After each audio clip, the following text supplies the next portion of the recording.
ഇന്ന് കർക്കിടകമുണ്ട്, രാമായണ മാസം തുടങ്ങാം. അപ്പം നമുക്ക് അമ്പലത്തിൽ പോയിട്ട് വന്നാലോ? കർക്കിടകത്തിൽ മഴ പെയ്യില്ലേ, പിന്നെ എപ്പോഴാണ് മഴ പെയ്യുക? നല്ല മഴയാണ് ഇന്ന്.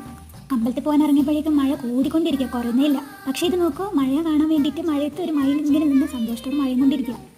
നല്ല മഴ പെയ്ത് വെള്ളമൊക്കെ ഒഴുകി വരുന്നുണ്ട്, വഴിയൊക്കെ ഫുള്ള് ചളി വിളിയായിട്ടുണ്ട്. ഈ ചളിയിൽ പണ്ട് സ്കൂളിൽ പോയ ഓർമ്മ, അതിനുശേഷം ഇത്ര മഴയത്ത് ഇങ്ങനെ കുടയും പിടിച്ച് പോകുന്നത് ഇപ്പോൾ ആദ്യമായിട്ടാണ്.